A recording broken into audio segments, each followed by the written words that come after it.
2010, Abby Sutherland tried to become the youngest person ever to circumnavigate the world by themselves. Unfortunately, the California teen was forced to abandon her journey after she got caught in some brutal storms between Africa and Australia. The mast of her custom boat snapped, leaving her adrift for days in the middle of the Indian Ocean before she was eventually rescued. Oof. Because her boat was so damaged, she had no choice but to abandon the thing in the sea and quit her journey around the world. 9 years later, her abandoned boat resurfaced. It was discovered just recently floating off the coast of Australia, covered in barnacles yet still somehow in one piece. According to the South Australia Police, Abby's boat was found capsized by a plane scouting for tuna on New Year's Eve. Huh. Okay, that's pretty sick actually. Like, that's definitely mysterious, but it's like, that's pretty cool too. Like, that's the boat that almost made it the whole way, you know? Like, the little boat that could, except it couldn't, and it never did. But it tried. It really goddamn tried, man. NASA's Operation Icebridge project show what some believe to be the ruins of an ancient city. This was all the groundwork needed for the even more wild claims that the famous lost city of Atlantis was somewhere in Antarctica.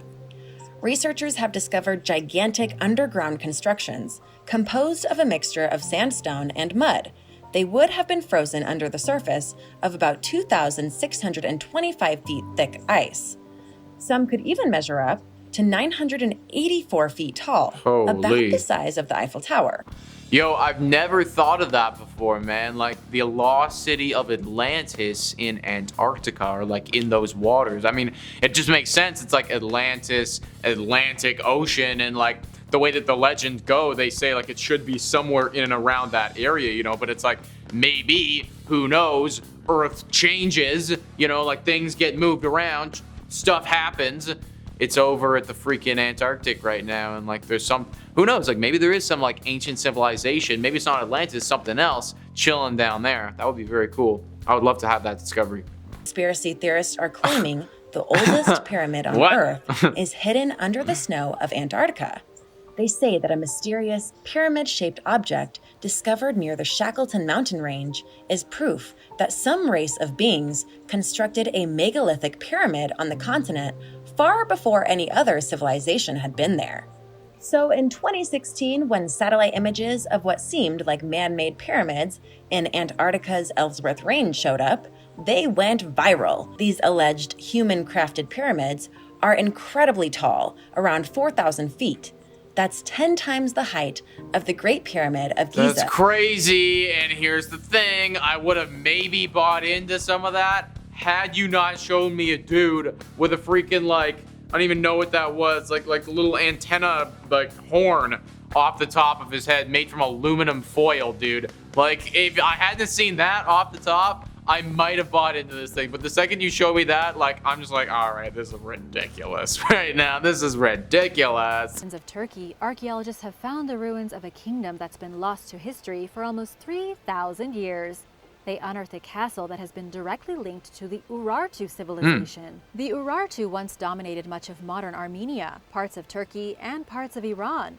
And they actually warred with the kingdom of Assyria back in the first millennium BC. The castle itself had gone undetected throughout all of modern history. It was only just now that it was uncovered 8,200 feet above sea level, hidden by Turkey's remote mountain peaks. I love stuff like that, man. Like ancient castles, ancient things. It's like, how did we miss this for so long? You know, it's like, this is a massive castle that at one point would have had at least, you know, hundreds, maybe even thousands of people residing there, you know. People would have fought, people would have died, people would have ruled at this one spot. Like, how does it get lost in history for that long? You know, it's like, what happened to it where we just forgot? And you know, that's just actually insane to me. So it's super cool when we find something like that and it's like, holy moly, the Urartu society like lived here. They dominated here for a while. That's just dope. A pair of cavemen lovers were just discovered by Italian authorities way up in the mountains. It all started when rumors began to circulate in the small town of Moggio Udinese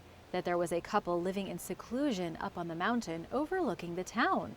The local police climbed up the mountain to flush the couple out. After all, you can't just live for free off the land, not in this day and age. What the authorities discovered was a man in his 50s and his girlfriend, half his age, with nothing except a pair of sleeping bags and a circular stone fireplace that they had dug in the dirt.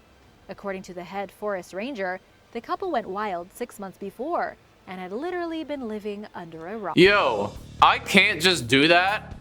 Like, that sucks. That is the one, like, I know that they went and lived in the cave and like that's pretty crazy.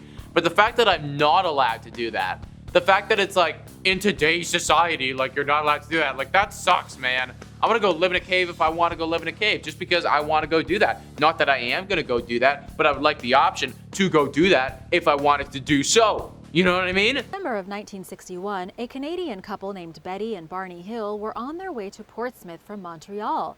They were That's going not on a where Montreal is. vacation. But as they drove through the mysterious White Mountains in New Hampshire, they experienced what they described as an alien abduction. First saw light in the sky that appeared to be following them. Eventually, the light was following so close that the couple pulled over to see what was going on. They took out a pair of binoculars to try and get a better look, and they were shocked to see that they were being followed by some kind of flying saucer. They quickly got back in the car and tried to drive away, and that was when the object came in closer and hovered right above their car. It was around this point where both of them lost consciousness.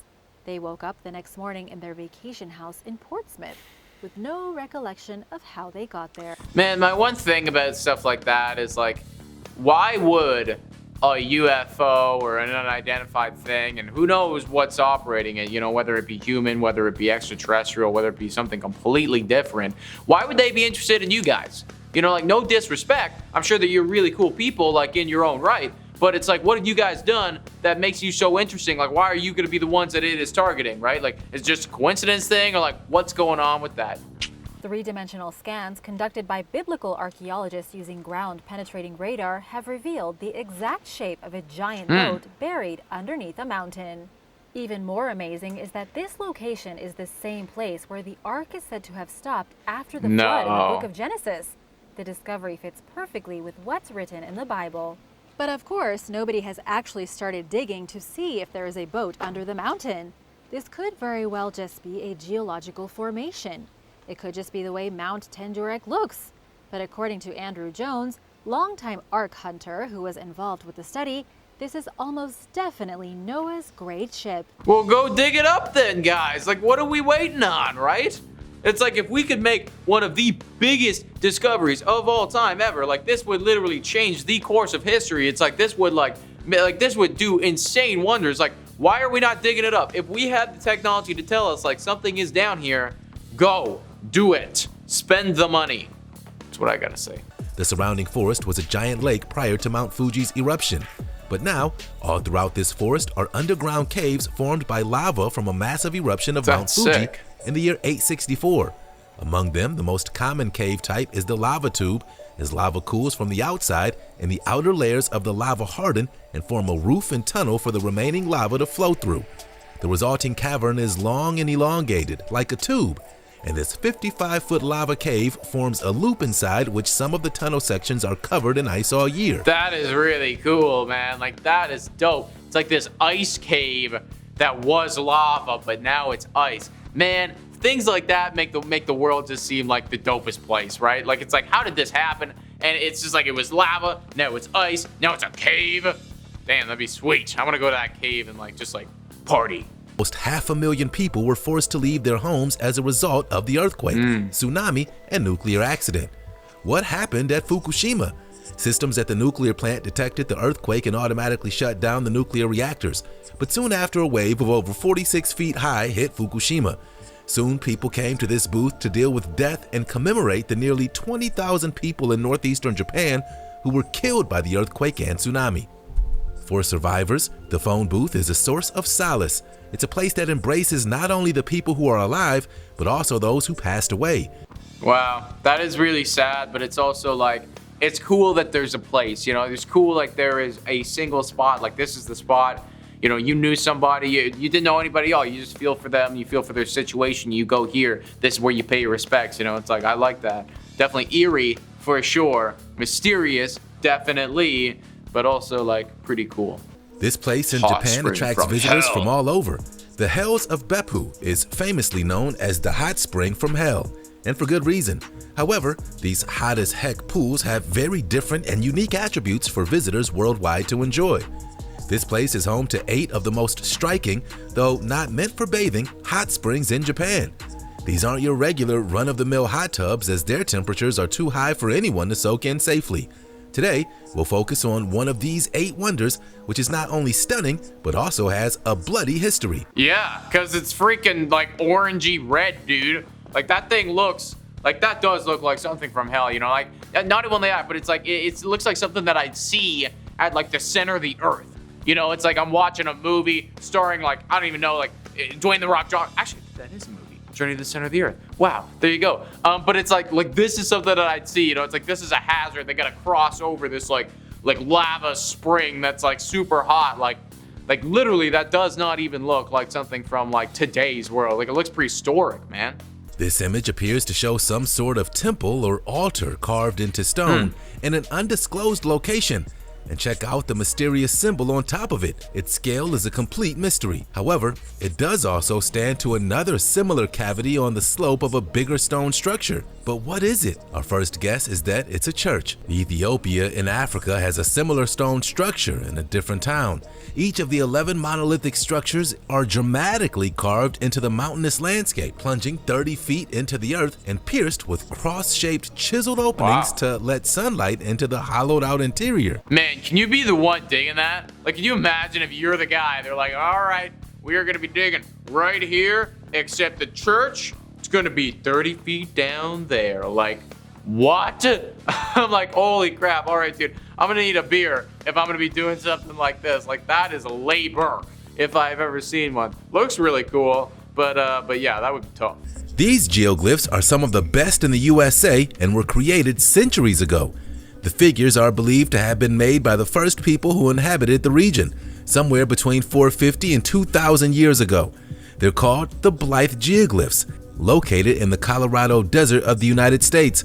With the largest figure coming in at 167 feet long, they're difficult to see from ground level and are best viewed from the air. In fact, the figures are so difficult to see from the ground that it wasn't until 1932 when a pilot happened to look down and notice them that they were rediscovered by the modern world. Wow, that is sick. Why have I never heard about these things before? You know, like I'm only hearing about this right now. There's just like a massive human being like just chilling in the ground. Like he's just like here right now. And you got a horse too. Like that's cool, dude. Like those are mysterious. Like who made that? Who made that? I like that we're protecting it now though. Very good. All right, guys, those were some mysterious things around the globe. It is one messed up place, if I do say so myself. Comment down below what you thought about all these things. Hit the like, smash the subscribe. I've been your host, Nicholas Playalog, and I'll catch you next time.